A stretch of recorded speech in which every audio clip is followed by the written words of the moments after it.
thought you said you had it together. You were solid. I am solid. I was solid at the game. I don't know where I belong. Hey! Oh, what the hell? I just want us to be friends. So how did you lose your job? Yeah, Silver Linings Playbook, Oscar-nominated film in every major category, and it puts mental illness in the forefront of America's thought. And there is a new documentary that is delving into it even more. Those are fictitious characters, but the characters in your film are real, dealing with real problems. This is Lisa Klein and Doug Blush. Hometown, moved to LA to make movies, but back here to talk about your film. Welcome back. Thank you. Yeah. Good to be home. Really excited, particularly because it's snowing. Yeah, I would say perfect timing to come back home. Be snowed in with the family, I'd assume. Yeah. Absolutely, absolutely. Now, how much has Silver Linings Playbook put this subject matter into the spotlight and been able to shine also some of its glow on to your film?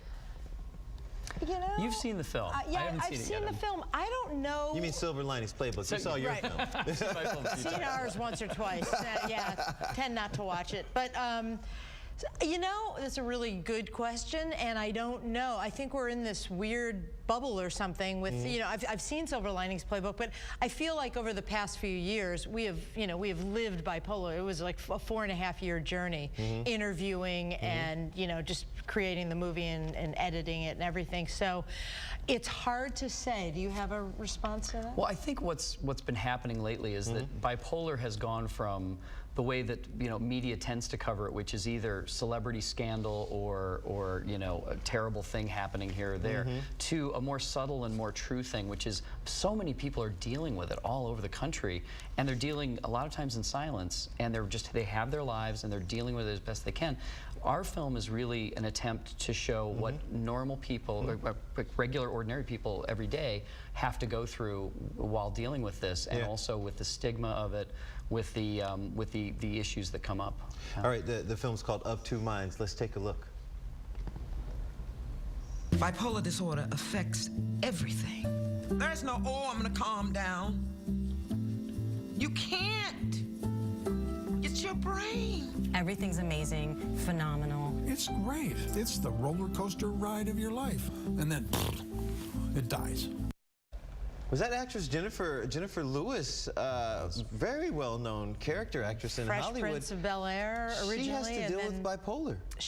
Yes. And she's very out about it, which is great because it gets a lot of public awareness. She's wonderful. She has a whole show. She has a one-woman show called Bipolar Bath and Beyond, and several since then. But she's incredible. She was so honest. What started you on this path? What got you into talking about bipolar enough to make a documentary?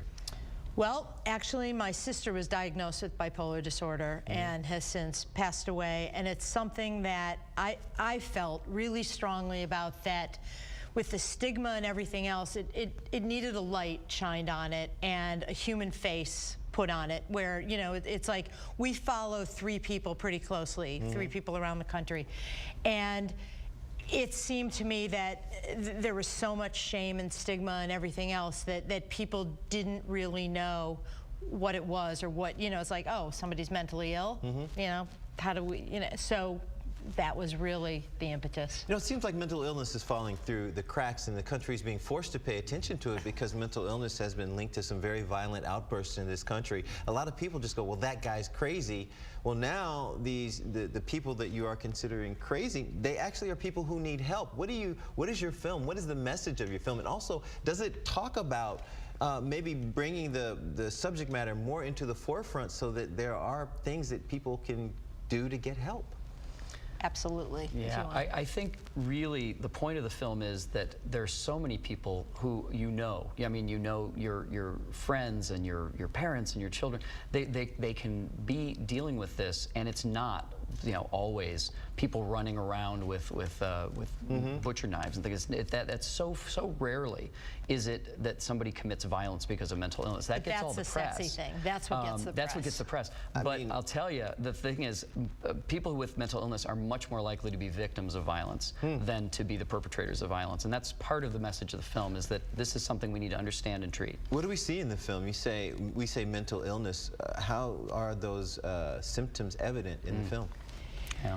You know, it's funny because there are certain characters where you actually see the mania for sure, and some where you actually see the depression. But it isn't one of those things where we thought, okay, we're going to follow somebody and watch them, you know, with a razor blade or something. Watch them implode, it isn't that movie. It's more about sort of their telling and their living. You know, they're sort of living their, you know, they're living their everyday lives.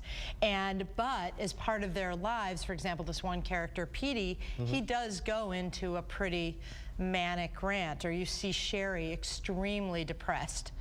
You know, it's part of who they are. There's also a lot of humor in the film, which is, I think, an important part of it. People think that they can't open up and just treat this like life, and we want to know that this is a whole thing. This is funny, this is tragic, this is regular everyday life as well. Yeah, much like the movie Silver Linings Playbook, they make it real for us and make it families that are dealing with very real subjects. What do you want people to know as they come to see your film?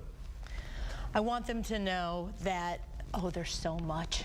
But, in the last 30 seconds yes, we have? Yes, what I want them to know is the main thing is that these are, you know, they're people, they're human beings, and they're people who should sort of get the same treatment as anybody else, and they're dealing with it. They're doing what they need to do. All right, you see the screening right there is at the Maple Theater. It's in Bloomfield Hills. You can meet the filmmakers who are here as well. We have all the information that you need on our website. What night is it? It is Tuesday. It is so not Tuesday. It's Sunday at 2 o'clock. I was going to say, it's Sunday at 2 o'clock, but I wanted you to say it. It's Tuesday at sun o'clock. It's Sunday at 2 o'clock. See, California, what that snow does to you. Now you're back home. Nothing like coming home, that's right. Exactly. No, we lose some brain cells. Yeah. Hey, well, thank you for doing the dedication you have to the subject matter and to the film. Very serious subject, but I'm sure people have a good time and an enlightening time at your screening. Thank you so much. Thanks, we really and appreciate hey, welcome it. home. Thanks. Great to be back. Glad to be here. We'll be right back.